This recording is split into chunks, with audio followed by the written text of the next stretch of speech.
Hi hello friends, എല്ലാ കൂട്ടുകാർക്കും ഇന്നത്തെ അടിപൊളി എപ്പിസോഡ് റിവ്യൂയിലേക്ക് സ്വാഗതം. അങ്ങനെ നമ്മുടെ ലക്ഷ്മിയും അതുപോലെ തന്നെ നമ്മുടെ കാർത്തിക നോക്കുമ്പോഴേക്കോ വിക്രത്തെ കാണും കേട്ടോ. അയ്യോ അമ്മേ, ദേ വിക്രം എന്ന് പറയണേ. ഇപ്പം ഇനിയിപ്പോൾ എന്ത് ചെയ്യും?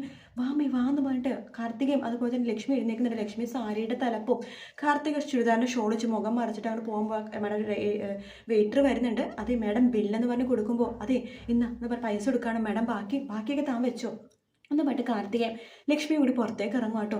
ഷോ അവൻ കണ്ടിട്ടുണ്ടാവും ഒന്നും അറിയില്ലല്ലോ എന്ന് പറഞ്ഞിട്ട് പുറത്തേക്ക് ഇറങ്ങാൻ പോകുമ്പോഴേക്കും അവിടെ ബാലണ്ണൻ നിൽക്കും കേട്ടോ. ബാലണ്ണൻ ഇവരെ സൂക്ഷിച്ച് നോക്കണേ. അത് കാർത്തികയും ലക്ഷ്മിയോടും അല്ലേ എന്നിങ്ങനെയൊക്കെ സൂക്ഷിച്ച് നോക്കുവാണ്. അയ്യോ ബാലണ്ണൻ എല്ലാം തീർന്നു എന്ന് പറഞ്ഞിട്ട് കാർത്തിക വീണ്ടും അകത്ത് കയറാമ്പോൾ അകത്ത് ദേ വിക്രം. ആ രണ്ട് സ്ഥലത്തും ഇറങ്ങാനും കയറാനും പറ്റാത്ത അവസ്ഥ. അവരങ്ങനെ പുറത്തേക്ക് ഇറങ്ങുമ്പോഴേക്കും ബാലണ്ണൻ ഇങ്ങനെ നോക്കിക്കൊണ്ടിരിക്കുക കേട്ടോ. എന്തെങ്കിലും ആവട്ടെ അമ്മ വാ എന്ന് പറഞ്ഞിട്ട് വിളിക്കുകയാണ്. ബാലണ്ണൻ വേണ്ടല്ല, കാർത്തിക മേഡം എന്താ ഇവിടെ? ഇത് അവരല്ലേ ലക്ഷ്മി? അതെ മേഡത്തിൻ്റെ കുറച്ച് കൺസ്ട്രക്ഷൻ വർക്ക് ഞങ്ങളാണല്ലോ ഏറ്റെടുത്തിരുന്നത്. അതിൻ്റെ കാര്യങ്ങൾ സംസാരിക്കായിരുന്നു. അല്ല പ്രകാശിനെ കൺസ്ട്രക്ഷൻ വർക്ക് നിർത്തി എന്നാണല്ലോ പറഞ്ഞത്.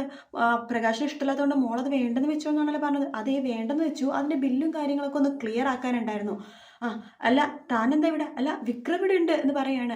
മേഡം വിളിക്കണോ വിക്രത്തിനെ? അയ്യോ വേണ്ട ഞങ്ങൾ പോകുവാണ്. പിന്നെ ഞങ്ങളെ കണ്ട കാര്യം വിക്രത്തിനോട് പറയണ്ട കേട്ടോ. ശരി മേഡം പറയില്ല എന്ന് പറയാണ്. ശേഷം കാർത്തിക് ലക്ഷ്മിനെയും കൂട്ടിക്കൊണ്ട് അവിടെ നിന്ന് അങ്ങോട്ട് പോവാട്ടോ. അയാൾ പറയുമോ മോളെ? ഒന്നും അറിയില്ലമ്മേ വാ എന്ന് പറഞ്ഞിട്ട് കാർത്തിക നേരെ തന്നെ ലക്ഷ്മിനെയും കൂട്ടിക്കൊണ്ട് നേരെ കല്യാണിനെ കാണാൻ വേണ്ടി പോവാണ്. ബാലൻ ഇങ്ങനെ സംശയത്തോടെ അവരെ തന്നെ ഇങ്ങനെ നോക്കിക്കൊണ്ടിരിക്കുക കേട്ടോ. ശേഷം ലക്ഷ്മിയും കാർത്തികയും കൂടിയിട്ട് കല്യാണിനെയും കാത്ത് കടൽ തീർത്ത് ഇങ്ങനെ നിൽക്കുമ്പോൾ കല്യാണി വരുന്നുണ്ട്. എന്താ അത്യാവശ്യമായിട്ട് കാണണമെന്ന് പറഞ്ഞു ചോദിക്കുമ്പോൾ അത് ഒരു അബദ്ധം പറ്റുമോളെ, എന്താ കാര്യം ചോദിക്കുകയാണ്. അത് ഞങ്ങൾ എൻ്റെ ഒരു ഹോട്ടലിൽ കഴിക്കാൻ കയറിയപ്പോൾ അവിടെ വിക്രം വന്നിരുന്നു. വിക്രം കാണേണ്ട വെച്ചിട്ട് ഞങ്ങൾ പുറത്തേക്ക് ഇറങ്ങിയപ്പോൾ അവിടെ ബാലേട്ടൻ ഉണ്ടല്ലേ, ആ ബാലേട്ടനെ കണ്ടിരുന്നു എന്ന് പറയാണ്. ബാലേട്ടൻ ഞങ്ങളെ കണ്ടിരുന്നു. എന്താ ഇവിടെ എന്നൊക്കെ ചോദിച്ചു. എന്തിനാ ഞാൻ ലക്ഷ്മി മേഡത്തിൻ്റെ കൂടെ നടന്നതെന്നൊക്കെ ചോദിച്ചു. ഞങ്ങൾ പറയേണ്ടത് മണ്ടുണ്ട് വിക്രത്തോടുത്ത്. ബാലേട്ടൻ പറഞ്ഞു കൊടുക്കും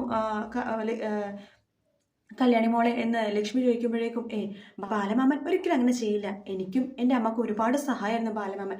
ചെറുപ്പത്തിൽ എൻ്റെ അച്ഛൻ എന്തെങ്കിലും പലഹാരം കൊണ്ടുവന്ന വിക്രത്തിന് വേണ്ടി മാത്രമേ കൊണ്ടുള്ളൂ. എനിക്കൊന്നും തരില്ലായിരുന്നു. ആ സമയത്ത് ബാലമാമന് എനിക്കിഷ്ടപ്പെട്ട പലഹാരങ്ങളൊക്കെ മേടിച്ചുകൊണ്ട് തരാറ് മാത്രമല്ല എനിക്ക് ഡ്രസ്സും കാര്യങ്ങളൊക്കെ വാങ്ങിച്ചു തരാറുണ്ട്. അത് പൈസ ഉള്ളതുകൊണ്ടൊന്നും കേട്ടോ. അത് ബാലമാമനെ കുട്ടികൾക്ക് വാങ്ങിച്ചു കൊടുക്കുമ്പോൾ എനിക്കും വാങ്ങിച്ചു തരും. അങ്ങനെയാണ്. ഓഹോ, അത്ര വലിയ സഹായമാണോ ഈ ബാലമാമൻ?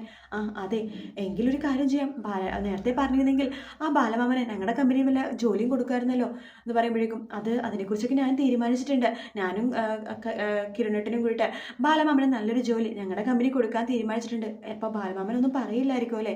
ഇല്ല, ബാലമാമനൊന്നും പറയില്ല, എനിക്ക് ഉറപ്പുണ്ട്. അത്രയ്ക്ക് സ്നേഹമാണ് എന്നോടും എൻ്റെ അമ്മയുടെതൊക്കെ. സത്യങ്ങൾ പറഞ്ഞാൽ നമ്മുടെ കൂടെ ബാലമാമ നിൽക്കുള്ളൂ എന്ന് പറയാണ്. ഇപ്പോൾ പണത്തിൻ്റെ എന്തോ ആവശ്യമുണ്ട്. ബാലമാമൻ്റെ ഇളയ മോൾക്ക് എന്തൊരു അസുഖമുണ്ട്. അപ്പോൾ അതിൻ്റെ ചികിത്സയ്ക്ക് വേണ്ടി പണത്തിൻ്റെ ആവശ്യം ഞങ്ങളുടെ ഒക്കെ കൊടുക്കാറുണ്ട്. പിന്നെ ചികിത്സ അല്ലേ, അതുകൊണ്ട് വർക്ക്ഷോപ്പിലൊന്നും കിട്ടുന്നില്ല. അതുകൊണ്ടാണ് ഇപ്പോൾ അച്ഛൻ്റെ കൂടെ കൂടിയിരിക്കണത്. പക്ഷേ എൻ്റെ അമ്മേനെ വലിയ കാര്യമെന്ന് പറയാണ്. ഇപ്പോഴേ ഒരു സമാധാനമായത്. എന്നാൽ ഞാനൊന്ന് ഹോട്ടൽ വരെ പോകാം. എന്തായാലും വിക്രത്തിനൊന്ന് കണ്ടിരിക്കാമല്ലോ, കുറച്ച് കാര്യങ്ങൾ സംസാരിക്കാനുണ്ട് അവൻ്റെ അടുത്ത് എന്ന് പറഞ്ഞിട്ട് കല്യാണി ഹോട്ടലിലേക്ക് പോകും കേട്ടോ. ശേഷം നമ്മുടെ ലക്ഷ്മി കാർത്തികത്ത് പറഞ്ഞിട്ട് കണ്ടില്ലേ മോളെ ഇപ്പോൾ വിക്രം കണ്ടത്? ഇത് തന്നെയാണ് ഞാൻ പറഞ്ഞത്. ഈ പുറത്തുള്ള കാലനും സംസാരിക്കലും ഒന്നും വേണ്ടാന്ന് എന്ന് ലക്ഷ്മി കാർത്തികനെ വഴക്ക് പറയാട്ടോ. ശേഷം കല്യാണി നേരെ ഹോട്ടലിലേക്കാണ് പോണത്. അപ്പോൾ ബാലണ്ണൻ നമ്മുടെ മുമ്പിൽ തന്നെ നിൽക്കുന്നുണ്ട്. അപ്പോൾ കല്യാണിനെ കാണുമ്പോൾ ബാലണ്ണൻ മനസ്സിൽ വിചാരിക്കടാ ഇത് കല്യാണി മോളല്ലേ എന്ന് പറഞ്ഞിട്ട് ഇങ്ങനെ മനസ്സിലിങ്ങനെ വേഗം കല്യാണി വേഗം ബാലേട്ടൻ്റെ അടുത്തേക്ക് വരികയാണ്. ബാലമാമ എന്താ വിടാന്ന് ചോദിക്കുമ്പോൾ അതോ ദേ വിക്രം അകത്ത് കഴിക്കാൻ പോയിട്ടുണ്ട്, അവനെ കാത്ത് നിൽക്കുക. എനിക്കും വിശക്കുന്നുണ്ടായിരുന്നു, കഴിക്കാൻ ഞാൻ വരട്ടെന്ന് പറഞ്ഞപ്പോൾ പറയാ അവർ മുതലാളിയാണ്, തൊഴിലാളികൾ അടുത്തിരുന്ന് കഴിക്കേണ്ട പോലും. എന്നിപ്പോൾ ബാലാന്നൊക്കെയാണ് വിളിക്കണത്. അവൻ്റെ അഹങ്കാരത്തിനൊക്കെ അറുതി വന്നോളും ബാലമാമ. നാളത്തെ ഒരു ദിവസം കഴിയട്ടെ, എല്ലാം തകർന്നോളും. അല്ല എന്താ മോൾ അങ്ങനെ പറഞ്ഞത്? അപ്പോൾ നാളെ വിവാഹം? ഇല്ല ബാലമാമ, അതൊരിക്കലും നടക്കില്ല. ബാലമാമ ഇവിടെ വെച്ചപ്പോൾ കാർത്തിക ചേച്ചിനെയും ലക്ഷ്മി മേഡത്തിനെയും കണ്ടില്ലേ? കണ്ടിരുന്നു. അല്ല അത് വിക്രത്തോട് പറഞ്ഞിരുന്നോ? ഇല്ല, കാർത്തിക മേഡം പറഞ്ഞാണ് പറയരുതെന്ന്. ഞാൻ അങ്ങനെ പറയരുതെന്ന് പറഞ്ഞ കാര്യം പറയില്ല മോളെ. അതേതായാലും നന്നായി. ബാലമാമന് കാർത്തിക ചേച്ചി ആരാന്നറിയാവോ? ഇല്ല, അത് ഇവിടെ മേഡമാണെന്നൊക്കെ അറിയാം, വേറൊന്നും അറിയില്ല. ബാലമാമൻ അറിഞ്ഞോ? കാർത്തിക ചേച്ചി എൻ്റെ സ്വന്തം ചേച്ചിയാ. ഒരു അച്ഛനിലുണ്ടായ 2 മക്കളാണ് ഞങ്ങൾ എന്ന് പറയാണ്. അപ്പോൾ കാർത്തിക? അതെ, ലക്ഷ്മി അമ്മേനെ കണ്ടില്ലേ? അത് കാർത്തിക ചേച്ചിയുടെ അമ്മയാണ്.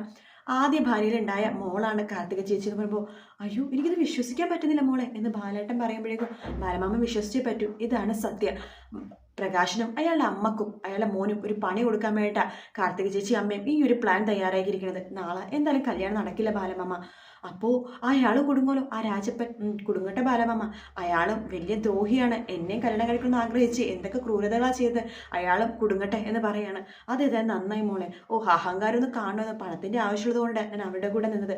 കല്യാണം പ്രകാശിൻ്റെയും ലക്ഷ്മിയുടെയും കല്യാണം കഴിഞ്ഞാൽ ഭയങ്കര പൈസ എനിക്ക് തരാമെന്നാണ് പറഞ്ഞിരിക്കുന്നത്, ഡ്രൈവർ കൂലിയായിട്ടെ. എന്നാലും എനിക്കതിലൊട്ടും താല്പര്യമില്ല മോളെ. ഇവരുടെ അഹങ്കാരം കാണുന്നേക്കാളും വർക്ക്ഷോപ്പിൽ പോയി ഇരിക്കണതാണ് നല്ലത്. എന്തായാലും ആ ഇതുങ്ങൾ കഴിഞ്ഞു, ഇനി വർക്ക്ഷോപ്പിൽ തന്നെ പോയി കഷ്ടപ്പെടാം. അയ്യോ ബാലമാമൻ അങ്ങനെ പറയല്ലേ, ഞാനും കിരീട്ടനും കൂടി ഒരു തീരുമാനം എടുത്തിട്ടുണ്ട് ബാലമാമനെ ഞങ്ങളുടെ കമ്പനിയിലെ ഡ്രൈവറായിട്ട് വെക്കാൻ. അയ്യോ മോളെ എന്ന് പറയുമ്പോൾ, അതേ ബാലമാമ, ഇതെന്തായാലും നാളെ കഴിഞ്ഞിട്ട് ബാലമാമൻ ഞങ്ങളുടെ കമ്പനിയിലേക്ക് വരണം ഡ്രൈവറായിട്ട്, നല്ല സാലറിയും തരാം. വളരെ നന്ദി മോളെ. ഓ, അങ്ങനൊന്നും പറയേണ്ടതേ, ചിലപ്പോഴത്തേ ബാലമാമ എന്തൊക്കെ സാധനം എനിക്ക് മേടിച്ചിട്ട് വന്നിരിക്കുന്നത്. ഞാൻ ഒന്നും പട്ടിണി കിടക്കുന്ന സമയത്ത് അറിഞ്ഞുകൊണ്ട് ബാലമാമ എനിക്ക് ഫുഡും കാര്യങ്ങളൊക്കെ വാങ്ങിത്തരും, അതൊന്നും ഒരിക്കലും ഞാൻ മറക്കില്ല എന്ന് പറയാണ്. മോളെ ദൈവം അനുഗ്രഹിക്കുക എന്ന് ബാലേട്ടൻ പറയുന്നുണ്ട്. അങ്ങനെ നമ്മുടെ കല്യാണി നേരെ ഹോട്ടലിലേക്ക് കയറി പോവാണ്. അവിടെ വിക്രം കൈയൊക്കെ കഴുകിയിട്ട് വെയിറ്റർക്ക് 500 രൂപ കൊടുക്കുകയാണ്. സർ ബാക്കി വേണ്ട, താൻ വെച്ചോളൂ എന്ന് പറഞ്ഞിട്ട് വെയിറ്റർ വിടുവാണ് വിക്രം. അത് കണ്ടുകൊണ്ട് കല്യാണി അങ്ങോട്ടേക്ക് വരുന്നുണ്ട്. എന്താടാ നിനക്കിപ്പോൾ 100 രൂപക്കൊന്നും ഒരു വിലയില്ലെന്ന് തോന്നുന്നു. അത് പറയാം, നീ ആരടി, അല്ല നിന്നെ ആരെ ഇങ്ങോട്ട് ക്ഷണിച്ചത്?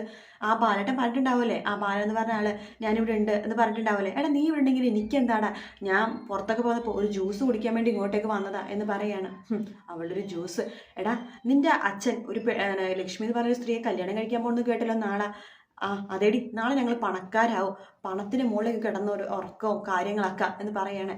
പിന്നെ എടാ നീ ഇങ്ങനെ പണത്തിന് മുകളിൽ കിടന്ന് ഉറങ്ങുന്ന സ്വപ്നവും കാണുമ്പോഴേ നിന്നെ പ്രസവിച്ചൊരു അമ്മയുണ്ട്, അതിനെക്കുറിച്ച് നീ ഒന്ന് ഇടയ്ക്കിങ്ങനെ ആലോചിക്കണം, നല്ലതാണ്. അവർ നിന്നെ മാത്രമല്ലടി സ്നേഹിച്ചിരിക്കുന്നത്, അവർ നിന്റെ മാത്രം അമ്മയാണ്, എൻ്റെ അമ്മയല്ല. എൻ്റെ അമ്മ നാളെ വരും, എൻ്റെ അച്ഛൻ കല്യാണം കഴിക്കണ കാർത്തികച്ചിയുടെ അമ്മ, അതാണ് എൻ്റെ അമ്മ എന്ന് പറയാണ്. എടാ നീ അധികം അങ്ങോട്ട് അഹങ്കരിക്കല്ലേ, ഒരു പ്രാവശ്യം നിലത്തേക്ക് വീഴും, അതേടി നിലത്തേക്ക് വീഴും നീയും നിൻ്റെ ആ മണംകുടാഞ്ചൻ ഭർത്താവ് കിരണോ. നോക്കോ, നിങ്ങളുടെ കമ്പനി അടച്ചു പൂട്ടിട്ട് ഞങ്ങൾ ഉടനെ തന്നെ അടച്ചു പൂട്ടും, നീ അത് കാണും എന്നൊക്കെ പറഞ്ഞു. എടാ നിന്നെ ഞാനെന്ന് പറഞ്ഞിട്ട് കല്യാണിക്ക് മറ്റേ വിക്രത്തെ ഷർട്ടിനെ ഇങ്ങനെ കയറി പിടിക്കട്ടെ, വിടടി എന്ന് പറഞ്ഞിട്ട് വിടാതെ കല്യാണി ഇങ്ങനെ പിടിച്ചുകൊണ്ടിരിക്കുകയാണ്. നീ അനുഭവിക്കണോ, നോക്കിക്കോ, നീ ശരിക്കും അനുഭവിക്കും എന്ന് കല്യാണി പറയണ്ട്. പോടി അവിടെ നിന്ന് എന്ന് പറഞ്ഞിട്ട് വിക്രം കാര്യത്തോടു കൂടി തന്നെ പുറത്തേക്ക് പോകട്ടെ. അപ്പോൾ ബാലേട്ടൻ അവിടെ നിൽക്കുന്നുണ്ട്. ബാലേട്ടൻ നിൽക്കുമ്പോഴേക്കും നമ്മുടെ വിക്രം പറയുന്നുണ്ട്, എടോ താൻ കണ്ടിരുന്നോ അവളെ? ആര്? ആ കല്യാണി എന്ന് പറഞ്ഞവളെ? ഞാൻ കണ്ടില്ലല്ലോ, വരുന്നത് കണ്ടു, കയറി പോണത് കണ്ടു. അപ്പോൾ താൻ സംസാരിച്ചേ ഇല്ല? ഇല്ല സംസാരിച്ചില്ല. ഞാൻ വിശ്വസിച്ചു തന്നെ, ഞാൻ വെച്ചിട്ടുണ്ടെന്ന് പറയാണ്. അതിനുശേഷം നമ്മുടെ ബാലേട്ടൻ പറയണത്, അത് കുഞ്ഞെ വണ്ടി എടുക്കാലോ അല്ലേ, പോയാലോ? അതെ, വണ്ടി എപ്പോൾ എടുക്കണം, എവിടെ പോകണമെന്നൊക്കെ ഞാൻ പറയും, ഞാനാണ് മുതലാളി, താൻ ഡ്രൈവറാണ്, പറഞ്ഞത് കേട്ടല്ലോ. പിന്നെ കുഞ്ഞെ മോനെന്ന് എന്നെ വിളിക്കരുത് സർ, വിക്രം സർ, എൻ്റെ അച്ഛനെ വിളിക്കേണ്ടത് പ്രകാശൻ സർ, ഞങ്ങളെ സാറുമാരല്ലാണ്ട് താൻ വിളിച്ചു പോകരുതെന്ന് പറയണം. ഓ ശരി സർ, ശരി. ഇടയ്ക്കിടയ്ക്ക് വായിൽ അറിയാണ്ട് പേര് പറഞ്ഞു പോകും, മുമ്പ് അങ്ങനെയാണല്ലോ വിളിച്ചിരുന്നത്, എന്നാലും ശ്രമിക്കുക. ശ്രമിച്ചാൽ തനിക്ക് കൊള്ളാം, അല്ലെങ്കിൽ എന്ന് പറയാണ്. ഓ അറിയാം, എങ്കിലും നിങ്ങളുടെ ഒരു യോഗേ, നാളെ തന്നെ കോടീശ്വരന്മാരാകുമ്പോഴല്ലേ? അതെ, ഞാനും എൻ്റെ അച്ഛനും കോടീശ്വരം. LK കൺസ്ട്രക്ഷൻ്റെ മുതലാളിയാണ് എൻ്റെ അച്ഛൻ പ്രകാശൻ, അതിൻ്റെ നേരെ താഴെയുള്ള മുതലാളിയാണ് ഞാൻ. അപ്പം സാർ, വിക്രം സാർ, എന്നാൽ ഞാൻ പറയുന്നു വണ്ടി എടുക്ക് എന്ന് പറയാണ്. അങ്ങനെ നമ്മുടെ ബാലേട്ടൻ അഹങ്കാരി, നാളെ എന്തായാലും അഹങ്കാരമൊക്കെ മാറും, എന്താണ് തൻ്റെ മുഖത്തൊരു പുച്ഛഭാവം? പുച്ഛഭാവമൊന്നും ഇല്ല എന്ന് പറയാണ്. ശരി, എന്നാൽ വണ്ടി എടുക്കുന്ന വിക്രം പറയുന്നിടത്താണ്ടോ എപ്പിസോഡ് തീരുന്നത്.